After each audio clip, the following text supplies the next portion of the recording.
इस साल बीएड की एडमिशन को लेके स्टूडेंट्स के मन में कई तरह के शंके हैं, क्वेश्चन हैं, जैसे बीएड की एडमिशन कब होगी, कैसे होगी, क्या मुझे सीट मिल जाएगी, मुझे कौन सा कॉलेज प्रेफर करना चाहिए। ऐसे क्वेश्चंस के जवाब आपको इस वीडियो में मिलेंगे। सबसे पहले ग्रेजुएशन पोस्ट ग्रेजुएशन के विद्यार्थी ये जान ले कि रिकॉग्नाइज्ड बीएड कॉलेज क्या होता है। एक रिकॉग्नाइज्ड बीएड कॉलेज जहां कॉलेज ऑफ एजुकेशन का इंडिया की 3 एजेंसीज के साथ नाता होता है। सबसे पहली है स्टेट गवर्नमेंट। जब भी किसी ने बीएड कॉलेज ओपन करना होता है तो वो अपनी सबसे पहले स्टेट गवर्नमेंट को अप्लाई करता है। मीन स्टेट गवर्नमेंट से उसने एनओसी नो ऑब्जेक्शन सर्टिफिकेट लेना होता है। नो ऑब्जेक्शन सर्टिफिकेट लेने के बाद वह college national council for teacher education यानी एनसीटीई को अप्रूवल के लिए अप्लाई करता है। एनसीटी एक नेशनल स्टैट्यूटरी बॉडी है जिसको एनसीटी एक्ट 1993 में एस्टेब्लिश किया गया। इससे पहले यह सिर्फ एडवाइजरी बॉडी होती थी। इसका मेन काम है इंडिया में किसी भी टीचर एजुकेशन से रिलेटेड इशू को सॉल्व करना, स्टैंडर्ड को मेंटेन रखना, क्वालिटी को मेंटेन रखना, जिसके लिए ये rules and regulations for teacher education बनाती है। और सभी बीएड कॉलेज, एमएड कॉलेज और डीएलएड कॉलेज को उनको मानना पड़ता है। थर्ड एजेंसी है एफिलेटिंग बॉडी। एफिलेटिंग बॉडी में जहां कॉलेज स्थित है उसके ज्योग्राफिकल एरिया में जो यूनिवर्सिटी पड़ती है उससे एफिलेशन लेनी पड़ती है। बीएड कॉलेज को अप्रूवल देने से पहले एफिलेटिंग बॉडी यानी यूनिवर्सिटी ये देखती है कि उसके पास स्टाफ, टीचिंग स्टाफ सफिशिएंट है अकॉर्डिंग टू रूल्स हैं। इसके अलावा यूनिवर्सिटी ने करिकुलम प्रोवाइड करना होता है और करिकुलम अनुसार इवेल्युएशन एग्जाम कंडक्ट करने होते हैं, रिजल्ट आउट करना होता है। इस तरह एक बीएड रिकॉग्नाइज्ड कॉलेज वह है जिसके पास गवर्नमेंट की एनओसी, एनसीटीई का रिकॉग्निशन लेटर और एफिलेटिंग बॉडी यूनिवर्सिटी है। किसी भी बीएड कॉलेज ने बीएड में एडमिशन इन 3 एजेंसीज के रूल्स और रेगुलेशन के अनुसार करनी होती है। बीएड के एडमिशन प्रोसीजर में स्टेट गवर्नमेंट किसी एक गवर्नमेंट यूनिवर्सिटी को बीएड की एडमिशन के लिए सेंट्रलाइज्ड काउंसलिंग कंडक्ट करने की अथॉरिटी दे देती। फॉर एग्जाम्पल पंजाब में 3 यूनिवर्सिटीज हैं जैसे Guru Nanak Dev university Amritsar, Punjab university Chandigarh, Punjabi university Patiala, जिनको हर बार रोटेशन वाइज बीएड की एडमिशन करने की जिम्मेवारी दी जाती है। 5 मई 2021 को state government, Punjab government Punjabi university Patiala BEd के लिए सेंट्रलाइज्ड काउंसलिंग करने की जिम्मेदारी दे चुकी है। इस नोटिफिकेशन में आप देख सकते हो कि मोस्ट इंपॉर्टेंट बात क्या है कि पंजाब गवर्नमेंट ने कॉमन एंट्रेंस टेस्ट कराने के लिए कहा, लेकिन पंजाबी यूनिवर्सिटी पटियाला ने पंजाब गवर्नमेंट को फिर रिप्लाई किया है कि कोविड की स्थिति को देखते हुए कॉमन एंट्रेंस टेस्ट कंडक्ट करना पॉसिबल। अब पंजाबी यूनिवर्सिटी पटियाला गवर्नमेंट के रिस्पांस की वेट कर रही है।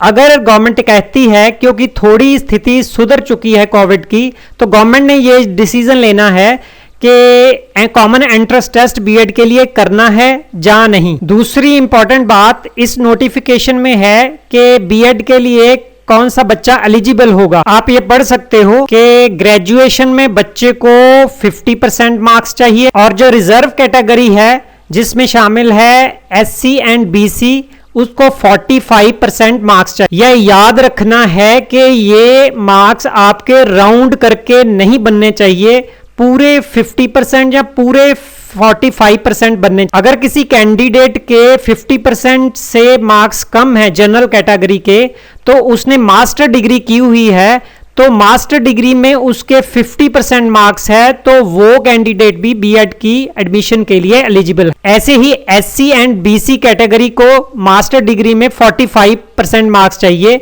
अगर उनके ग्रेजुएशन में मार्क्स इनसे कम हैं। नोटिफिकेशन में यह भी लिखा है कि जिन स्टूडेंट्स ने अभी बीए या ग्रेजुएशन के एग्जाम दिए हैं उनका रिजल्ट नहीं डिक्लेयर हुआ, वो भी इस एंट्रेंस टेस्ट में शामिल हो सकते हैं, लेकिन काउंसलिंग प्रोसीजर उनका तभी आगे बढ़ेगा जब उनका रिजल्ट आउट हो जाता है। तो ये भी एक मेजर फैक्टर है कि बीएड का एडमिशन प्रोसीजर लेट हो रहा है क्योंकि कोविड की वजह से कई कोर्सेज का अभी 3rd ईयर का रिजल्ट आउट नहीं हुआ है। इसी तरह से कैंडिडेट जिनका आरएल है, री इवेल्युएशन है या कंपार्टमेंट केस है, वो भी इस टेस्ट में अपीयर हो सकते हैं, लेकिन रिजल्ट आने के बाद ही वो काउंसलिंग प्रोसीजर में आगे बढ़ सकते हैं। मतलब कि फाइनल काउंसलिंग से पहले उनका रिजल्ट हर हालत में आउट हो जाना चाहिए।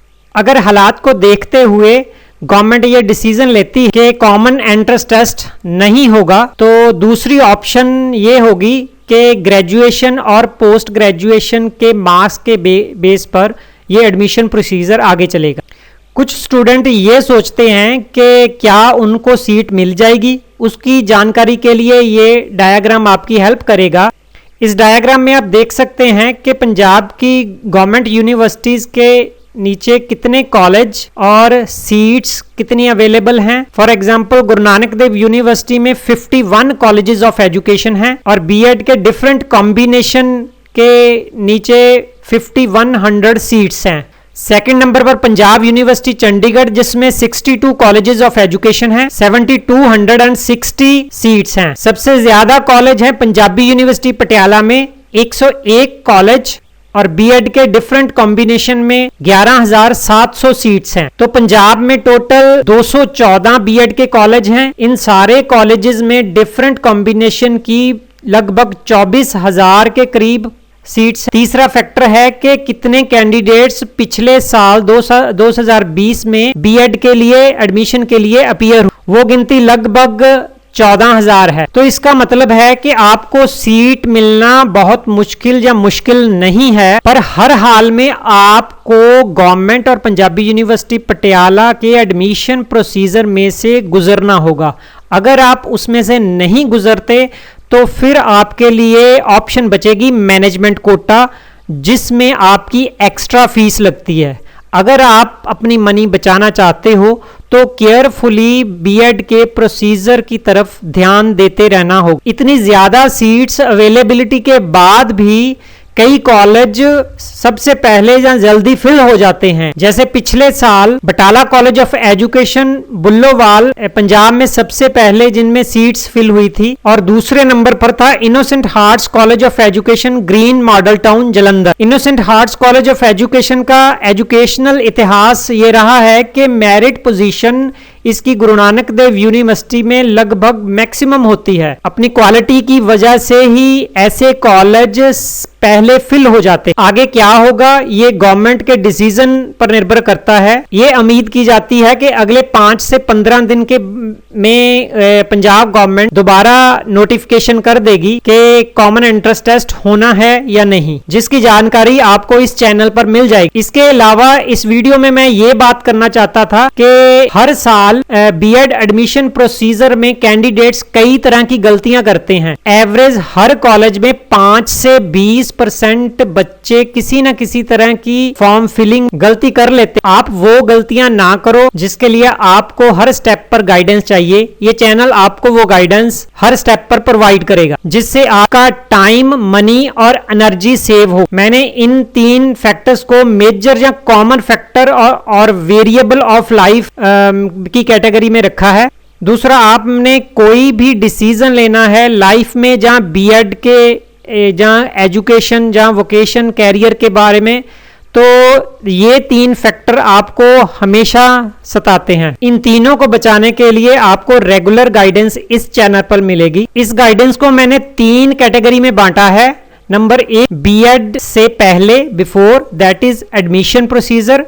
बीएड के ड्यूरिंग, जब आप बीएड करोगे तब भी आपको गाइडेंस मिलेगी, और बीएड करने के बाद। फॉर एग्जांपल बीएड करने से पहले एडमिशन की कुछ प्रॉब्लम्स, जैसे फॉर्म कैसे फिल करना है, सब्जेक्ट कॉम्बिनेशंस बीएड में क्या होते हैं और उनके अनुसार आपने इंफॉर्मेशन फिल की है, आप किस सब्जेक्ट के लिए एलिजिबल हो, इसका संबंध है कि आप किस सब्जेक्ट के टीचर बनना चाहते हो, कॉलेज कैसे सिलेक्ट करना है, किस कॉलेज को प्रेफर करना है। अगर किसी को सीट एलिजिबिलिटी कारण नहीं मिली तो उसने अपनी एलिजिबिलिटी कैसे बनानी है, फर्दर कौन सा कैसे कोर्स करना है कि एलिजिबिलिटी बन जाए। जिन कैंडिडेट्स ने ग्रेजुएशन तो की हुई लेकिन उनके सब्जेक्ट जो हैं स्कूल सब्जेक्ट से मैच नहीं करते, ऑड और रेयर सब्जेक्ट हैं, उनके कॉम्बिनेशन नहीं बनते, उनके लिए क्या सोल्यूशन हो सकते हैं। कई कैंडिडेट कैफे से फॉर्म को फिल करवाते हैं, उन प्रॉब्लम से कैसे बचना है। Fees related fees refund related problem, एक कॉलेज से दूसरे कॉलेज में सीट की शिफ्टिंग करानी है, और दूसरा कंसेप्ट माइग्रेशन का है कि बीएड कर रहे हो, आप माइग्रेट करना चाहते हो दूसरे कॉलेज में, वह कैसे हो सकता है, मेजर और माइनर सब्जेक्ट क्या होते हैं।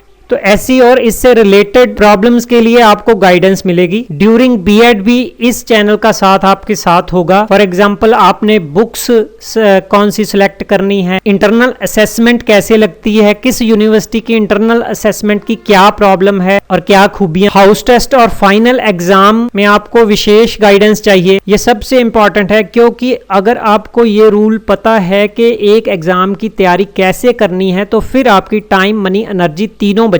अच्छा, पेपर को अटेम्प्ट कैसे करना है, ये दोनों फीचर ऐसे हैं कि आपके टाइम, मनी, एनर्जी बचा के मार्क्स को बढ़ा सके। कई बार 10 ईयर के पिछले पेपर होते हैं, क्वेश्चन होते हैं जो आपकी बुक्स में नहीं मिलते, उनके सोल्यूशन आपको यहां से मिल सकते हैं। आपका रिजल्ट आ चुका है लेकिन आपके एक्सपेक्टेड मार्क्स से कम आए हैं, मैं आपको ऐसे नुक्ते बताऊंगा कि क्या आपको रीवैल्यूएशन फिल करनी चाहिए या नहीं चाहिए, तन्वी मेथड अप्लाई करेंगे। और बीएड करने के बाद भी आपको गाइडेंस मिलती रहेगी। बीएड आपने कर लिया, आपने एजुकेशनल गाइडेंस चाहिए, आपका डिसीजन नहीं है कि फर्दर एजुकेशन आपने लेनी, कौन सी लेनी है टीचिंग प्रोफेशन में और कौन सी हायर एजुकेशन ली जा सकती है। इसी के साथ कैरियर और जॉब रिलेटेड प्रॉब्लम आप डिस्कस कर सकते हो। पर्सनल गाइडेंस आपको साथ साथ मिलती रहेगी। एमएड क्या है, एमएड करनी चाहिए नहीं करनी चाहिए, उनके लाभ क्या है, एमएड करते हुए आपको जो प्रॉब्लम्स आती हैं, बीएड और एमएड में डिफरेंस क्या है, एमएड में डिसर्टेशन, रिसर्च, स्टैट्स, ये एक चैलेंज बन जाते हैं स्टूडेंट्स। डिसर्टेशन का टॉपिक कैसे सिलेक्ट करना है, आप मेरे से टॉपिक भी ले सकते हो। रिसर्च प्रोजेक्ट ऐसा कैसे लें कि आपका टाइम, मनी, एनर्जी तीनों बच जाएं और मार्क्स बढ़ जाएं। एमएड के लिए बुक्स जनरली किसी भी यूनिवर्सिटी की अवेलेबल नहीं होती, तो मटेरियल कैसे, कहां से कलेक्ट करना है, कैसे एग्जाम देने हैं, कैसे अच्छे मार्क्स लेने हैं। यूजीसी नेट देना चाहते हो, यूजीसी नेट की तैयारी कैसे करानी है, अगर आपका साथ हुआ तो ये भी हो सकता है कि मैं उसकी कोचिंग भी यहाँ शुरू कर दूं। मास्टर डिग्री के साथ साथ यूजीसी दे सकते हो, कैसे दे सकते हो और कैसे उसको क्वालिफाई कर सकते हो। MC question is most important area. आपने बेशक यूजीसी नेट देना है, सीटेट देना है, पीटेट देना है, पीएचडी का एंट्रेंस टेस्ट देना है, आपने कोई कॉम्पिटिटिव एग्जाम की तैयारी कर, जॉब रिलेटेड कोई टेस्ट देना है। फॉर एग्जांपल गवर्नमेंट जब जॉब निकालती है बीएड के बाद आपको हायर एजुकेशन के लिए फिर टेस्ट देना पड़ता है। अभी एनटीटी की पंजाब गवर्नमेंट ने जॉब निकाली थी तो उसके लिए 100 मार्क्स का एमसीक्यू टेस्ट हो। अभी पटवारी की, सब इंस्पेक्टर की, ऐसी कई जॉब्स निकली हुई हैं, उन सब के लिए एक ही मुद्दा है एमसीक्यू, एमसीक्यू, एमसीक्यू। अगर आप एमसीक्यू से अच्छी तरह डील कर पाते हो तो 10% मार्क्स आपके ऐसे ही बढ़ जाते हैं। एमसीक्यू क्वेश्चन बनाते कैसे हैं ये अगर आपको पता चल जाए तो आप एमसीक्यू से अच्छी तरह से डील कर सकते हो और अपने एग्जाम को क्वालिफाई कर सकते हो। क्योंकि जितने भी जने ये टेस्ट डालते हैं उनको सब्जेक्ट की, कंटेंट की नॉलेज तो होती है, लेकिन एमसीक्यू अच्छा कौन सा होता है उसकी नॉलेज हर जने को नहीं होती। जिसको नॉलेज वो कम होती है उसका एमसीक्यू क्वेश्चन वीक होता है और उस क्वेश्चन की वीकनेस आप पकड़ सकते हो। कई क्वेश्चन तो ऐसे भी होते हैं कि आप बिना देखे, बिना पढ़े, नॉलेज के आप उसका आंसर दे सकते हो। इसके बारे में इस चैनल पर जरूर बात करूंगा, बार बार बात करूंगा। अगर आप पीएचडी करना चाहते हो, पीएचडी होती कहते हैं कैसे है, पीएचडी में एंटर कैसे करना है, पीएचडी करने के लिए टाइम कितना लगता है, प्रोसीजर क्या है, यूजीसी की गाइडलाइंस क्या है, पीएचडी के फायदे, जो पीएचडी कर रहे हैं सिनॉप्सिस कैसे बनाना है, डाटा कैसे कलेक्ट करना है, टूल्स कंस्ट्रक्ट कैसे करने हैं, डाटा एनालिसिस कैसे करना है, डाटा इंटरप्रिटेशन कैसे करनी है, डिस्कशन चैप्टर कैसे राइट करना है, पूरी रिपोर्ट राइटिंग कैसे करनी है, इस पर गाइडेंस मिल सकती है आपको इस चैनल। ये चैनल सिर्फ आपकी हेल्प करने के लिए, गाइडेंस के लिए नहीं बना, ये चैनल आपकी थिंकिंग को हिलाने के लिए, उसको जगाने के लिए बना है। तो एजुकेशन और टीचिंग प्रोफेशन में किसी भी तरह की गाइडेंस के लिए आप इस चैनल के साथ जुड़ सकते हैं।